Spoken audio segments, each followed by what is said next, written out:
Hello, everybody. Welcome to another Teach One Tuesday.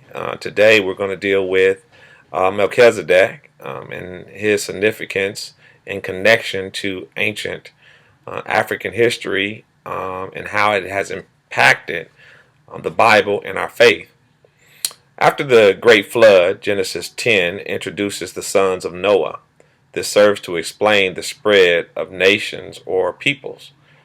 Noah had three sons: Japheth, the father of the European peoples; Ham, the father of the African peoples; and then Shem, the father of the Semitic peoples.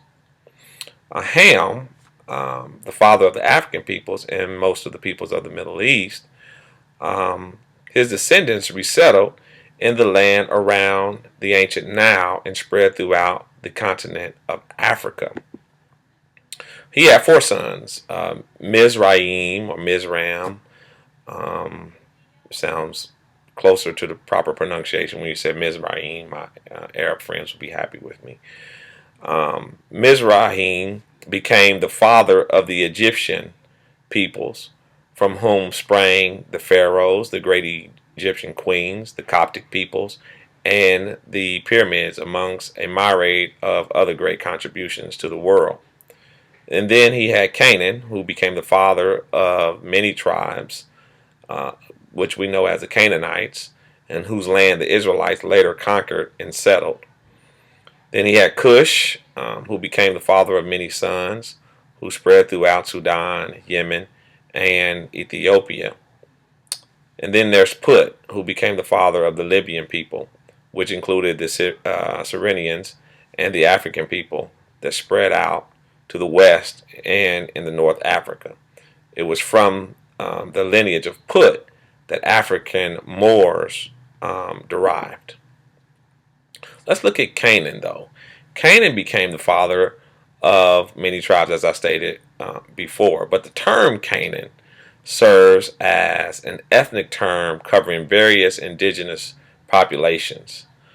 It is no secret that the Canaanites, by the time of Abraham, were known for ethnic mixing. However, it is clear that the Canaanites' origin can be traced back to their forefather Ham. Melchizedek was the king of Salem, a region in Canaan, later to become Jerusalem. Melchizedek would have likely been Hamitic. This does not prove or disprove that Melchizedek was a black African. And I put quotation marks on purpose about being a black African. Um, but it does clearly assert that he was immersed in the culture and customs that evolved out of Egypt, which the Bible refers to as the land of Ham. And the point I'm trying to make here is that it's highly likely that he was he was ethnic. He was a dark skinned individual, and all the peoples in which he was around were the same. So I'm just trying to build a little bit of a case here. But though I cannot, and the Bible does not give us his genealogy, and we'll talk about that just briefly a little bit, but we can't say he was in fact a black man, if you will. Though we know very little about Melchizedek, what we know is significant and essential to our understanding of the evolution of the Abrahamic faiths. There are only three scripture references that mention Melchizedek. We can find him in Genesis 14, 18 through 20, in Psalm 110, verse 4, and the entire chapter 7 of the book of Hebrew. Let's take a look at the Genesis passage. Genesis 14, 18 through 20. Then Melchizedek, king of Salem, brought out bread and wine. He was priest of God Most High, and he blessed Abram, saying, Blessed be Abram by God Most High, creator of heaven and earth. And praise be to God Most High, who delivered your enemies into your hand. Then Abram gave him a tenth of everything, which is, really interesting. Um, we should pause to take notice that in that prior to this passage, the Bible does not make mention of Melchizedek. He just shows up in this passage, as confirmed by Hebrews chapter 7, which we'll get to. We know nothing of his genealogy. According to the same pericope, he had no beginning of days nor end of life. As I read, take note of the underlined text, and we'll put it all together. Let's look at Psalms 110, verse 4. The Lord has sworn and will not change his mind. You are a priest forever, in the order of Melchizedek. And then let's take a look at Hebrews 7.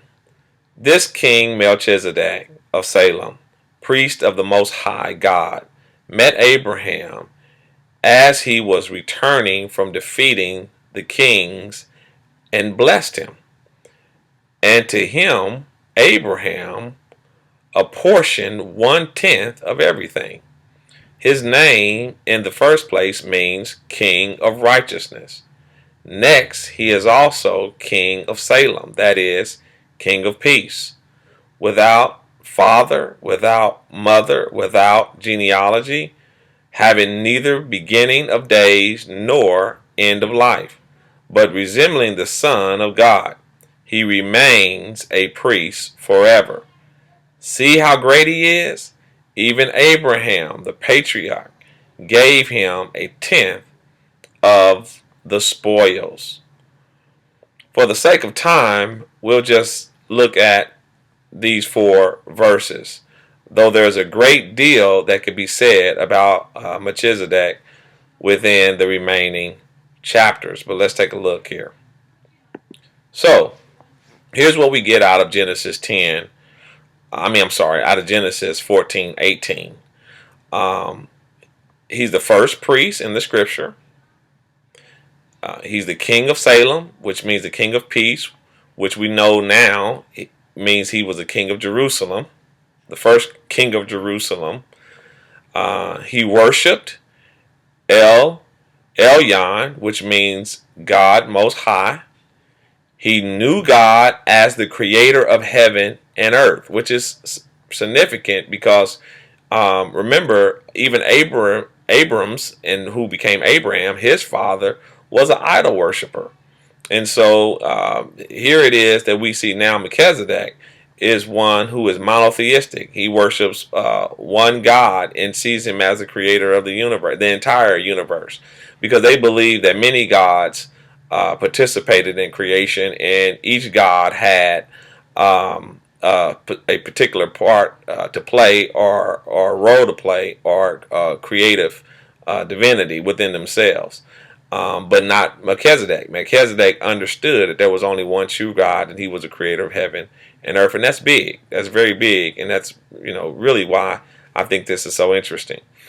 He used bread and wine as a part of a blessing, which is another mind-blowing thing. I mean, this understanding of bread and wine, we understand it to develop later on. And then as we observe the Lord's Supper, it ought to give us an inkling of a clue on where all of this is coming from, this priestly order.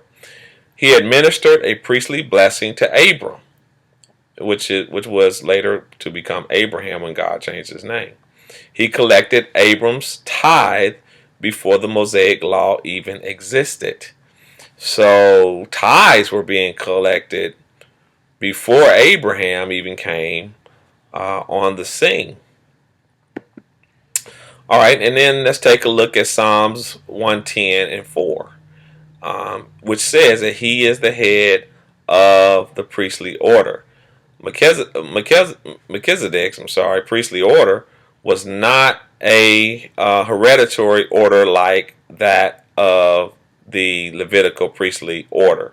In other words, Melchizedek was not a priest by lineage, but he was a priest by righteousness. All right.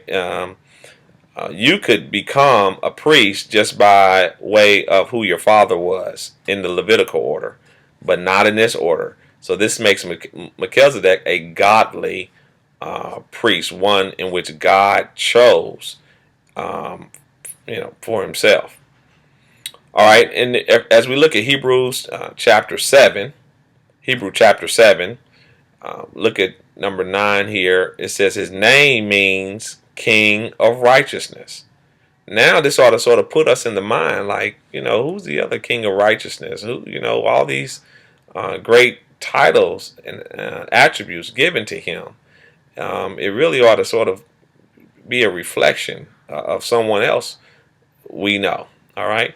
He is without father, without mother, and without genealogy, having neither beginning of days nor end of life.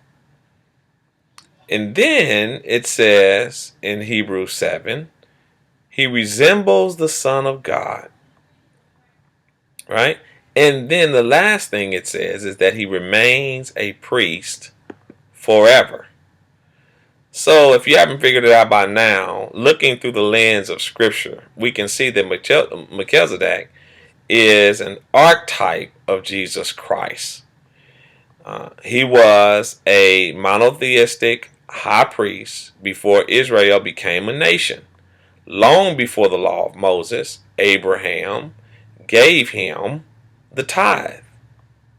This says to us that much of what we know about religion, about God, about spirituality, did not all originate with the Hebrew peoples. The Bible supports the fact that there are rituals and customs that come from other cultures that were merely adopted by the Israelites. Since African civilizations lasted over a millennium before Israel and Abraham, for that matter, it should be no surprise that all Abrahamic faiths have been heavily influenced by African traditions. So I know we're going to want to talk about this a little bit later on Google Hangouts. Come out and let's talk a little bit about this. It may be, it may prove to be a little controversial, and I'm looking forward to talking to you. Let this be our lesson for this Teach One Tuesday. God bless.